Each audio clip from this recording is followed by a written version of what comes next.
C'est la même vieille escroquerie. Ils persistent avec les mêmes mensonges misogynes et racistes, remplaçant de vraies idées et solutions qui pourraient réellement améliorer la vie des gens par une rhétorique de haine. C'est un flot constant de plaintes et de rancéures, qui s'aggrave à mesure qu'il craint de perdre. Si vous vous souvenez, quand j'ai rencontré Obama, sa femme a été très méchante avec moi l'autre jour. Oh, ce n'était pas gentil, elle a été très méchante. Devinez qui vient de transformer la façade soigneusement mise en scène de Trump et Melania en un véritable champ de démolition publique? Michelle et Barack Obama sont arrivés, sans avertissement, sans répétition, et ont méthodiquement démantelé leur mise en scène en direct à la télévision. Une phrase percutante de Michelle, une attaque chirurgicale de Barack.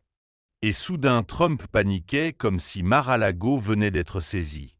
Qu'est-ce qui met l'ego orangé en pleine crise de nerfs? Ils n'ont pas argumenté, ils ont exposé la vérité. Ils ont mis à nu le cirque Trump, retourné les projecteurs, et laissé l'Amérique observer les Trumps s'agiter, comme des candidats rejetés d'une télé-réalité. Ce n'était pas une confrontation, c'était un cours magistral. En démolition publique, façon Obama.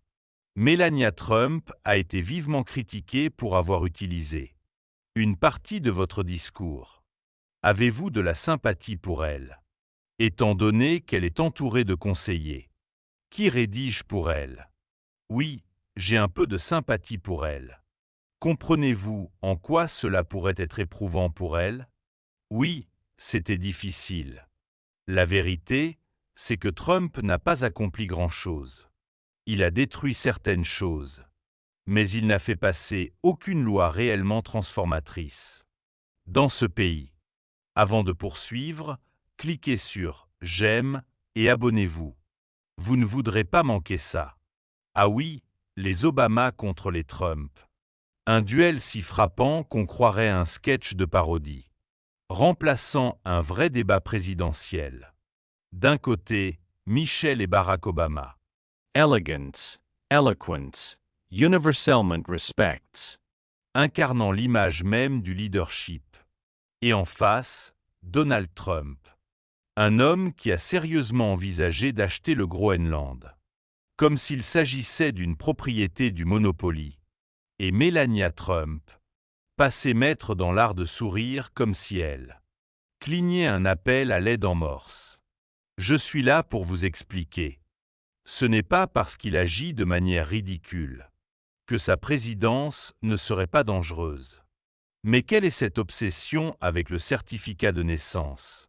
Vous a-t-il demandé à voir le vôtre quand vous l'avez rencontré? Eh bien, j'ai dû fournir le mien de toute façon, car pour devenir citoyenne américaine, il faut présenter son certificat de naissance. J'ai un certificat de naissance slovène. Voulez-vous voir le certificat de naissance du président Obama ou non? Je l'ai vu. Je l'ai vu. En réalité, Trump n'a pas été le seul à poser cette question. C'est le peuple américain, ceux qui ont voté pour lui et ceux qui ne l'ont pas fait, qui veulent le voir. Ce n'est pas lui qui en parle tout le temps, c'est les médias. Ses promesses portent sur le retour des emplois, l'économie, la santé. Nous savons que certains feront tout leur possible pour déformer la vérité. Mon mari et moi en savons malheureusement quelque chose. Pendant des années, Donald Trump a tout fait pour essayer de faire peur aux gens à notre sujet. Sa vision limitée et étriquée du monde l'a poussé à se sentir menacé par l'existence de deux personnes, travailleuses, hautement éduquées et couronnées de succès, qui se trouvent être noires. Imaginez la scène. Michelle Obama, diplômée de Harvard. Brillante, incarnant l'autorité et la sérénité, aux côtés de son mari, capable d'aligner des phrases cohérentes, sans avoir besoin d'un prompteur. Les Obama n'ont pas besoin de paillettes. Ils ont du fond.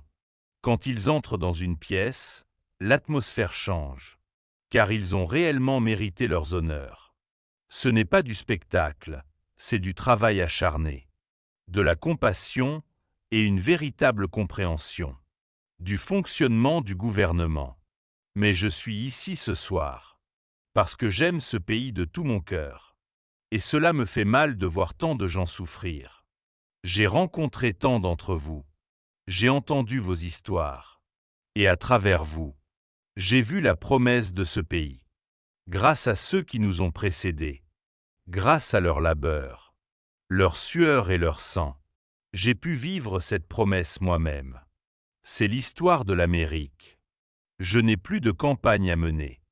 Mon seul objectif, je sais, parce que j'ai gagné les deux. Et maintenant, gros plan sur l'autre camp.